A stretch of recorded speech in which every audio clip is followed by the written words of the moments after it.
सास वर्सेस बहू रोटी चैलेंज। बरहमपुर नाम के गांव में सुशीला विमला नाम के सास बहू रहा करते थे। दोनों के बीच हमेशा झगड़ा हुआ करता था।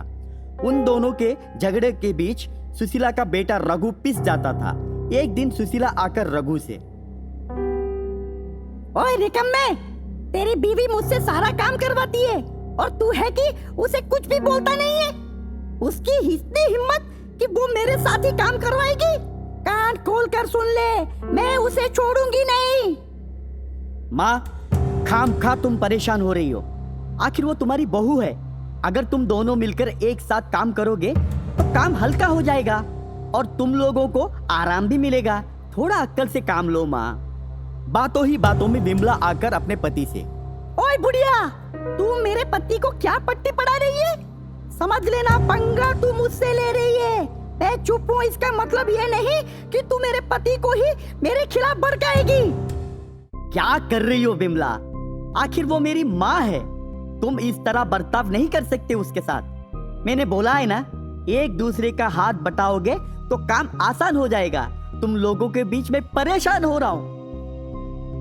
आप चुप रहिए जी, आपको कुछ भी मालूम नहीं है। आपकी माँ आपको उल्लू बना रही है और आप उल्लू बनते जा रहे। आप सोच लीजिए, आपको अगर आपकी माँ चाहिए तो मैं मेरे मायके चली जाऊंगी। रघु माँ और बीवी के बीच पिसता चला गया।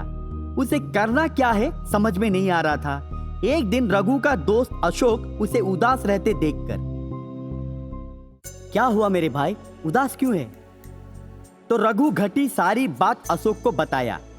अशोक उसे एक सुझाव दिया, मेरी बात मान, तू तेरी माँ और तेरी बीवी के बीच एक मुकाबला रख। जो उस मुकाबले में जीतेगा उसे ही घर का पूरा काम करना होगा, ऐसा शर्त रख। आखिर किस चीज का मुकाबला रखूं मेरे भाई? अरे रोटी बनाने का मुकाबला रख।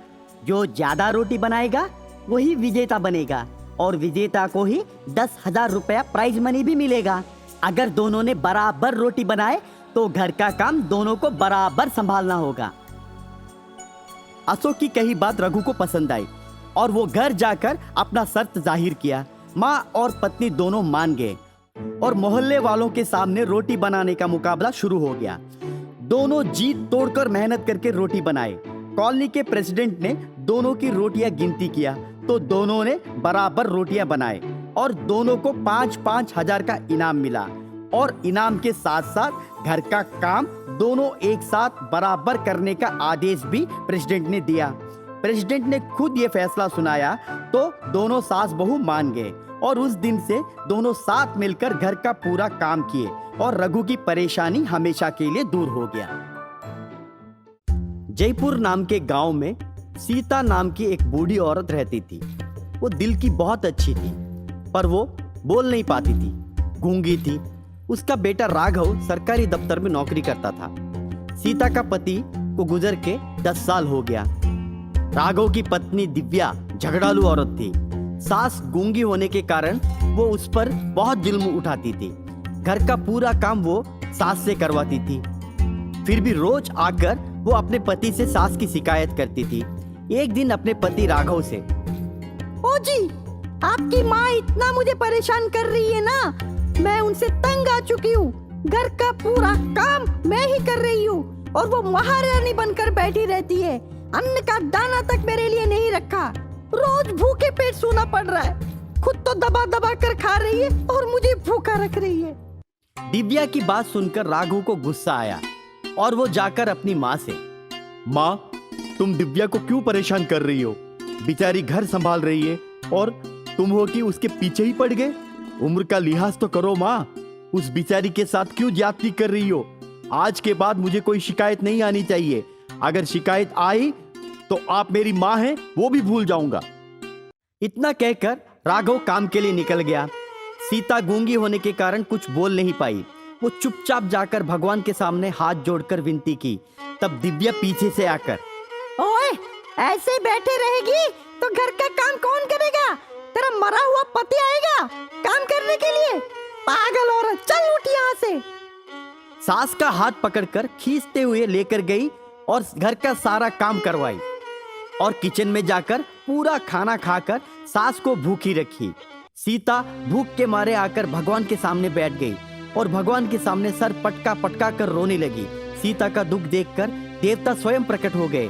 सीता देवता की ओर देखकर आश्चर्य हो गई। बेटी सीता, मैं तुम्हारा दर्द समझ सकती हूँ। तुम्हारी बहू तुम्हारी गूंगी होने का लाभ उठा रही है। मैं तुम्हें तुम्हारी आवाज दिलवाऊंगी। तुम अपना दुख अपने बेटे को सुनाओ।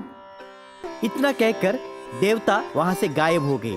शाम को जब राघव घर लौटा तो हमेशा की तरह दिव्या सास की शिकायत करने लगी। राघव को गुस्सा आया और वो अपनी माँ से, माँ, मैं तुम्हें कितनी बार बोलूं, बर्दाश्त के बाहर होती जा रही हो। अब मैं तुम्हें माफ नहीं करूंगा माँ। आपकी सजा ये है कि आप हमसे दूर रहिए। राघव की बात सुनकर सीता को गुस्सा आया और उसने अपना मुंह खोला। बेटा, आज तक मैं चुप इसलिए थी क्योंकि मैं गूंगी थी। सीता को बोलते देख दिव्या और राघव दोनों हैरान हो गए। फिर से सीता बोलने लगी। रोज मुझे तुम्हारी बीवी भूखा रखती है। मैं बोल नहीं पाती हूँ, उसका फायदा उसने बहुत उठाया। घर का पूरा काम मुझसे करवाती है। मेरे साथ नौकरानी जैसे बर्ताव करती है। बहुत जुल्म उठाती है मेरे ऊपर। बेटा, बीवी के ऊपर प्यार रहना अच्छी बात है, पर अंधाधुंध प्यार करना बुरी बात है। तुम क्या मुझे घर से निकालोगे?